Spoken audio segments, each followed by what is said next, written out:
ओम नारायण नारायण नारायण नारायण। दोस्तों, आज का हम वीडियो शुरू करें या जो भी हम चर्चा करने वाले हैं उसके पहले ही एक बात मैं क्लियर कर देना चाहता हूं, आप सबको बता देना चाहता हूं, जो मैं इसके पहले भी कई बार कह चुका हूं, बता चुका हूं कि कोई कैसे भी कपड़े पहने उससे हमें कोई मतलब नहीं होना चाहिए। जो मन में आए, जो जैसा चाहे वैसे कपड़े पहन सकता है, उससे हमें कोई मतलब नहीं होना चाहिए। ये बात मैं इसके पहले भी कई बार कह चुका हूँ। अब आते हैं उत्तराखंड के नए मुख्यमंत्री तीरथ सिंह रावत जी के द्वारा जो एक बयान दिया गया था 3 या 4 दिन पहले ही। उन्होंने एक व्यसन मुक्ति कार्यक्रम में, जहाँ पर बच्चों को संस्कार देने से जुड़ी हुई बातें की जा रही थी व्यसन मुक्ति कार्यक्रम में, वहाँ पर उन्होंने एक उदाहरण दिया था कि वे कहीं से प्लेन से आ रहे थे, उनके बगल में एक महिला बैठी हुई थी जिन्होंने रिप्ड जीन्स पहनी हुई थी, फटी हुई जीन्स पहनी हुई थी, उनके 2 बच्चे भी थे।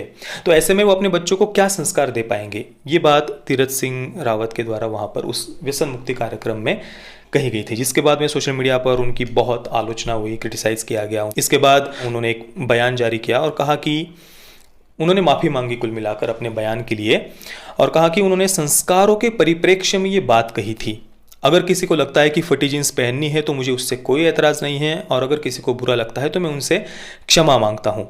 आगे उन्होंने कहा कि वे एक सामान्य ग्रामीण परिवेश से, एक गांव से, गरीब परिवार से वे आए हैं, और जब वे स्कूल में जाते थे तो स्कूल के दिनों में जब उनकी पैंट फट जाती थी तो उस पर तब उन्हें डर लगता था कि यार कहीं गुरुजी डांट तो नहीं देंगे, मेरी पैंट फट गई है, और कहीं दंड तो वो नहीं देंगे गुरुजी। तो उन्होंने कहा कि अनुशासन और संस्कार था कि वे अपनी फटी पैंट पर पैबंद लगाकर स्कूल जाते थे। कोई कपड़ा फट जाता है तो उस पर देखिए वो एक ऊपर से और एक कपड़ा लगाकर सील देते हैं, मराठी में उसको ठिगड़ा लगाना कहते हैं। तो ऐसे पैबंद लगाकर वो स्कूल जाते थे। आगे उन्होंने कहा कि आजकल के बच्चे 4-5 हज़ार की महंगी जीन्स घर पर लेकर के आते हैं, वो भी फटी हुई, कैंची मार लेते हैं उस पर भी। और मेरी भी बेटी है, मुझ पर भी ये बात लागू होती है। मैंने घर पर संस्कारों की बात कही है, वातावरण कैसा हो, केवल किताबी ज्ञान नहीं होना चाहिए, बच्चों में संस्कार भी होने चाहिए, संस्कार पैदा करना चाहिए, चाहे वो लड़का हो या लड़की, इससे कोई फर्क नहीं पड़ता। ये बात सीएम रावत ने उसके बाद कही। दोस्तों, आपने देखा हो कि हमारे देश के जो तथाकथित फेमिनिस्ट है, तथाकथित लिबरल्स है, वे हमेशा सोशल मीडिया पर बड़ा गरीबों, किसानों और मजदूरों के हक की बात करते हैं। थोड़े से लाइक और शेयर मिल जाए, थोड़े से लाइक और शेयर पाने के लिए वे बड़ा गरीबों, किसानों और मजदूरों के लिए आंसू बहाते हुए आपको देखने को मिल जाएंगे सोशल मीडिया पर मुझे नहीं लगता कि उनमें से ज़्यादातर लोगों ने, यानी ये जो तथाकथित फेमिनिस्ट और लिबरल्स है, उनमें से ज़्यादातर लोगों ने कभी खुद गरीबी को देखा होगा, या कभी खुद भारत के गांव में वो गए होंगे, या किसी गरीब किसान परिवार के साथ में वे रहे होंगे, या उनको समझने की कोशिश उन्होंने की होगी। ऐसा कम से कम मुझे नहीं लगता। आज भी हमारे देश में 7.5 लाख से भी ज़्यादा गांव है, और इन 7.5 लाख से भी ज़्यादा गांव में रहने वाले जो गरीब है, किसान है, मजदूर है, जो मध्यम वर्गीय परिवार है, ऐसे जो करोड़ों करोड़ों लोग आज भी भारत के 7.5 लाख से भी ज़्यादा गाँव में रहते हैं, उनका दृष्टिकोण क्या है, उनका पॉइंट ऑफ व्यू क्या है, उनका विचार करने का तरीका कैसा है, उनका जीवन कैसा है, किन कष्टों, मुसीबतों, समस्याओं को उन्होंने झेला है, उनके पश्चिमी सभ्यता को लेकर विचार क्या है, पश्चिमी वेशभूषा को लेकर विचार क्या है, क्या ये कभी हमारे देश के तथाकथित फेमिनिस्ट और लिबरल्स ने समझने की कोशिश की है? मुझे कम से कम नहीं लगता। ठीक है, देखिए, आप बड़ा हाई सोसाइटी कल्चर को आपने देखा हुआ है, मॉडर्न लाइफस्टाइल आप जीते हैं, आपने कभी गरीबी को नहीं देखा, या कपड़े फट जाने पर उस पर पैबंद कैसे लगाते हैं, ठिगड़ कैसे लगाते हैं, ये सब बातें आपने नहीं देखी हुई। आप एक एलिट मॉडर्न लाइफस्टाइल जीते हैं, बड़ा वेस्टर्न कल्चर को आप फॉलो करते हैं, पश्चिमी वेशभूषा को आप बड़ा पसंद करते हैं। ठीक है ना, आप करिए, किसी ने आपको मना नहीं किया हुआ, पर आप कम से कम इस देश के जो करोड़ों करोड़ों लोग हैं, जो भारत के 7.5 लाख से भी ज़्यादा गाँव में रहते हैं, उन्होंने किन कष्टों, मुसीबतों, समस्याओं को झेला है, उनका जीवन कैसा है, उनका रहन सहन कैसा है, उनके विचार कैसे हैं, आप उनको कम से कम समझने की कोशिश तो करिए। क्या पश्चिमी वेशभूषा को लेकर वे लोग अपने विचार तक नहीं रख सकते? क्या उन्हें अभिव्यक्ति की आज़ादी नहीं है कि वे पश्चिमी वेशभूषा को लेकर अपने विचार रखें? और चलिए, फिर भी मैं कहता हूं कि सीएम रावत ने जो कुछ भी बयान दिया वो पूरी तरीके से गलत था, उसकी हम घोर निंदा करते हैं, चलिए ठीक है। पर दोस्तों, एक तरफ कि हमारे देश के तथाकथित फेमिनिस्ट, तथाकथित लिबरल्स आए दिन हमारे भारतीय सनातन वैदिक संस्कृति से जुड़े हुए जो कुछ भी प्रतीक है, जो कुछ भी चिन्ह है, जो कुछ भी त्यौहार है, या जो भारतीय संस्कृति से जुड़े हुए जो पहनावा है, वेशभूषा है, या जो 16 श्रृंगार है, या जो मंगलसूत्र है, बिंदी है, सिंदूर लगाना है, इनकी अभिव्यक्ति की आज़ादी के नाम पर ये हमेशा आलोचना करते हैं, क्रिटिसाइज करते हैं, या उनके विरुद्ध में नफरत और जहर फैलाते हैं। हमारे देश की संस्कृति से जुड़ी हुई जो कुछ भी बातें हैं, जो कुछ भी प्रतीक है, जो कुछ भी त्यौहार, चिन्ह वगैरह हैं, उनके विरोध में ही हमेशा विश्वमन करते रहते हैं, नफरत और जहर फैलाते रहते हैं। ये आपने देखा हुआ होगा ना। तो अगर आपको भारतीय पहनावे का, भारतीय पोशाक को क्रिटिसाइज करने का अधिकार है, भारतीय त्योहारों को क्रिटिसाइज करने का अधिकार है, तो भाई इस देश के जो गरीब मध्यम वर्गीय परिवार है उन्हें भी तो पश्चिमी वेशभूषा को क्रिटिसाइज करने का अधिकार होना चाहिए ना। क्या वो क्रिटिसाइज नहीं कर सकते, या कम से कम अपने विचार वे नहीं रख सकते पश्चिमी वेशभूषा को लेकर? दूसरी तरफ आपने देखा होगा आए दिन जो हमारा कला और साहित्य का क्षेत्र है, खासतौर पर हमारी जो फिल्म इंडस्ट्री है, उनकी आप फिल्में देख लीजिए पिछले कई दशकों की, खासतौर पर पिछले 2 दशकों की आप फिल्में उनकी उठाकर देख लीजिए। ये आए दिन जो भारतीय संस्कृति से जुड़ा हुआ जो पहनावा होता है, चाहे वो स्त्री का पहनावा हो या पुरुष का पहनावा हो, पोशाक हो, वेशभूषा हो, उनकी ये हमेशा आलोचना करते हैं। अगर पुरुष की मैं बात करूं तो देखिए, आप कल्पना करिए अगर किसी पुरुष ने भगवा गमछा पहना हुआ है, तिलक लगाया हुआ है, बड़ा रुद्राक्ष की माला पहनी हुई है, तो ऐसी कल्पना, ऐसे पात्र की कल्पना करते ही आपके मन में क्या विचार आते हैं कि भाई वो तो जरूर कोई बलात्कारी होगा, जरूर कोई असहिष्णु, इंटॉलरेंट ऐसा कोई हिंदू होगा जो दूसरों पर अत्याचार करता है, जिसके अंदर हृदय नाम की कोई वस्तु ही नहीं है। ऐसे किसी बहुत ही निगेटिव, घिनौने ऐसे कैरेक्टर की याद आपको आएगी। पुराने से पुरानी फिल्में या रंग दे बसंती या हाल ही में आई हुई कई सारी वेब सीरीज वगैरह आप उठाकर देख लीजिए, उनमें यही तो दिखाया जाता है ना।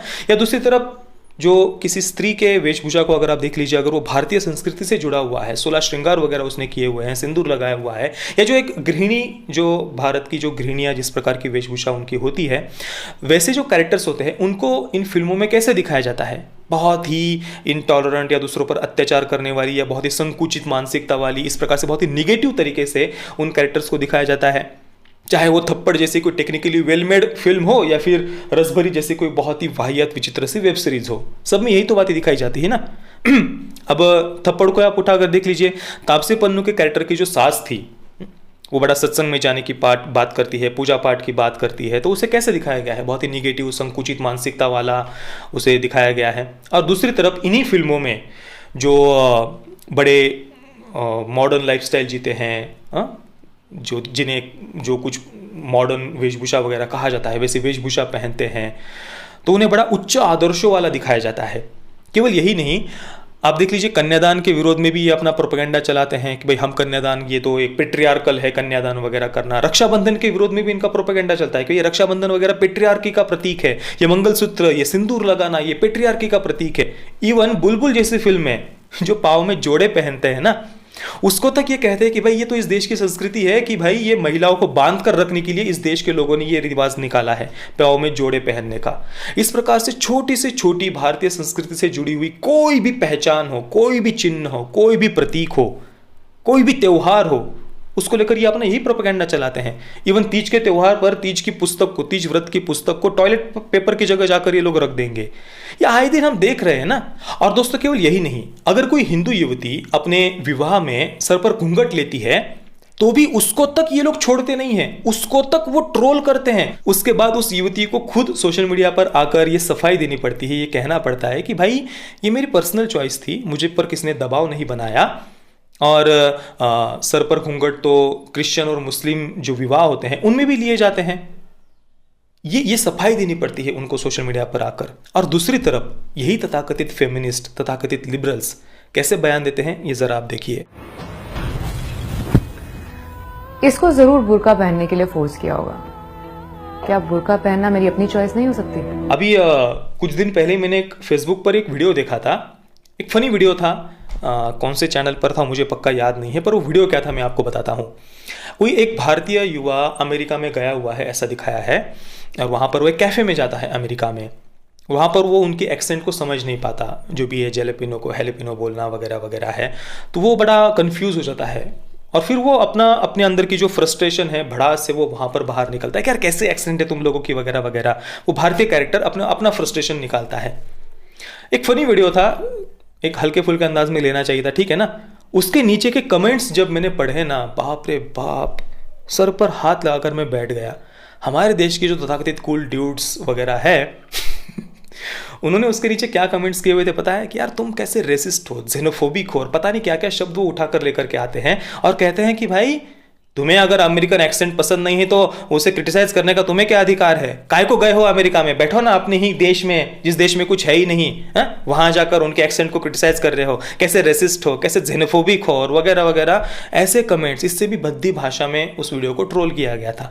मतलब आप यहाँ पर भारत में आए दिन फिल्मों में हमारी संस्कृति, हमारे देवी देवता, हमारे जो भी रीति रिवाज परंपराएं, इनको धड़ल्ले से इनका मजाक उड़ाया जाता है।